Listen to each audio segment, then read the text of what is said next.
각 분야 전문의와 함께합니다. 데일리 건강 시작하겠습니다. 오늘은 마취통증의학과 김윤주 원장 모셨습니다. 안녕하세요. 네, 안녕하세요. 마취통증의학과 전문의 김윤주입니다. 네, 어서 오십시오. 오늘은 어떤 내용 준비해 주셨나요? 네, 오늘은 목 디스크에 대해서 알아보는 시간 준비했습니다. 목 디스크는 허리 디스크와 더불어서 가파른 증가세를 보이고 있는 척추 질환인데요. 실제로 이제 국민건강보험공단에서 2010년에서 2015년 사이에 건강보험 진료비를 분석한 자료에 따르면 경추간판 장애, 그러니까 즉 목 디스크 질환 환자가 5년간 24.3%나 증가한 것으로 나왔습니다. 이제 나는 안 걸리겠지 생각은 접어두시고 그래. 자세히 좀 알아두시는 게 좋을 것 같습니다. 네, 알겠습니다. 목 디스크라는 이 질환명을 모르시는 분들은 아마 없을 것 같은데 그렇다면 목 디스크가 뭐야? 라고 물어봤을 때 또 정확히 답하시는 분들도 그렇게 많지는 않을 것 같습니다. 이 시간 통해서 좀 정확히 알아가시면 좋을 것 같네요.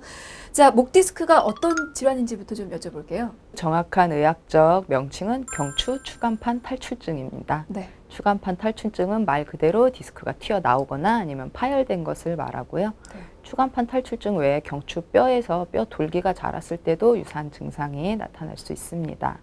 디스크가 신경을 누르고 신경 주위에서 염증 반응이 일어나서 신경 뿌리와 척수각 내에 있는 구조물들을 자극해서 통증이 생기는 걸 말하는데요.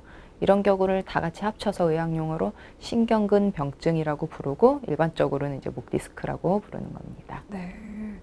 목 디스크의 정확한 명칭이 경추 추간판 탈출증입니다. 길기도 하고 저도 발음하기가 어렵네요. 네. 편의상 많은 분들이 이제 목 디스크로 또 알고 계시기 때문에 오늘 진행은 목 디스크로 하도록 하겠습니다. 자, 목 디스크 왜 생기는지 원인부터 좀 여쭤볼게요. 요추에 비해서 말씀을 드리자면은 요추는 상반신 전체를 지지하는 데 비해서 경추는 머리 무게만 지지하기 때문에 요추에 비해서 부담 자체는 훨씬 적습니다. 네. 그런데 경추는 요추에 비해서 움직임의 범위가 크고 노출 자체가 많이 돼 있기 때문에 손상을 많이 입습니다. 근데 이제 경추에 문제가 생긴다고 해서 다 목 디스크는 아닐 것 같은데 어떤 또 질환들이 있습니까? 다른 흔하게 발생하는 질환으로는 경추의 추간 관절 증후군이라고 흔하게 있고요. 위아래 척추의 사이를 연결해주는 관절에서 추간 관절이라고도 하고 이 관절의 위치가 좀 뒤쪽으로 있기 때문에 후관절이라고도 합니다.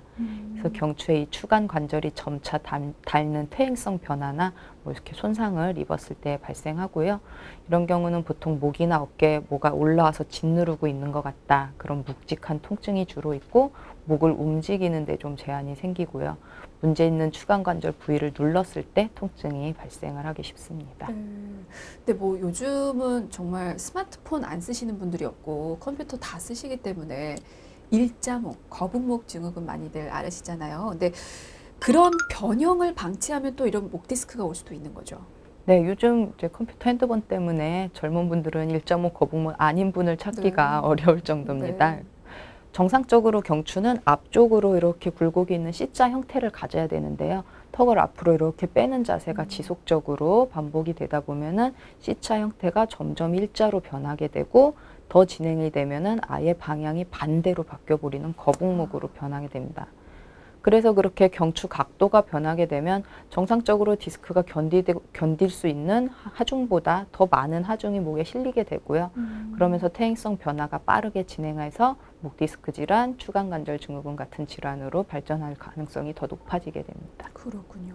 근데 이제 또 목 디스크가 그런 자세 때문만이 아니고 외상으로도 생길 수가 있는데 그러면 이제 교통사고 많이들 떠올리게 되잖아요. 실제로 연관성은 어떻게 됩니까? 네, 교통사고 같이 큰 충격을 입으면 급성으로도 디스크가 파열이 될 수가 있습니다. 네. 그리고 또 평소에는 전혀 증상이 없었던 성인을 대상으로 그냥 MRI를 촬영을 해봤는데 10명 중에 4명은 사실 디스크가 있었더라 그런 연구가 있어요. 그래서 그런 분들 같은 경우는 평소에는 증상이 없었지만 그런 분들이 교통사고가 나면 급성 파열이 될 정도 큰 충격이 아니고 사고 자체가 경미했을 때에도 증상 자체는 갑자기 심하게 확 발생하실 수가 있습니다. 그러니까 교통사고 당하고 나서 목 디스크가 발생할 수도 있다는 말씀이시죠. 그럼 반대 상황도 생길 수 있나요? 그러니까 교통사고를 당했지만 통증만 있고 목 디스크가 안 생길 수도 있는 겁니까? 네, 사고 후에 통증이 심해서 뭐 CT, MRI를 찍었는데 디스크는 없었다 이런 분들도 많이 있습니다. 그런 경우는 대부분은 이제 채찍질 손상이라고 해서 차가 주로 뒤에서 이렇게 부딪히면 목이 갑자기 앞뒤로 과도하게 움직이게 되고요. 그러면 디스크 외에 있는 그 다른 경추의 연부 조직들이 손상을 입게 돼서 나타나는 경우입니다. 채찍질 손상이라고 말씀하셨죠. 이 경우는 목 디스크와 증상면에서 어떻게 다른가요? 디스크랑 증상 자체가 많이 겹치는 부분이 있습니다. 목 아프고 목이 뻣뻣하고 두통이나 어깨 통증 같이 나타나기도 합니다. 그래서 이제 목 디스크인가 해서 CT, MRI를 찍었는데 디스크는 없는 걸로 나오는 거고요. 그 외에 디스크랑 다른 증상으로 나타날 수 있는 거는 심한 피로감, 아니면 현기증이나 집중력 장애, 불안감, 기억력 감퇴, 아니면 시력 장애 같은 증상이 동반되는 경우도 있습니다.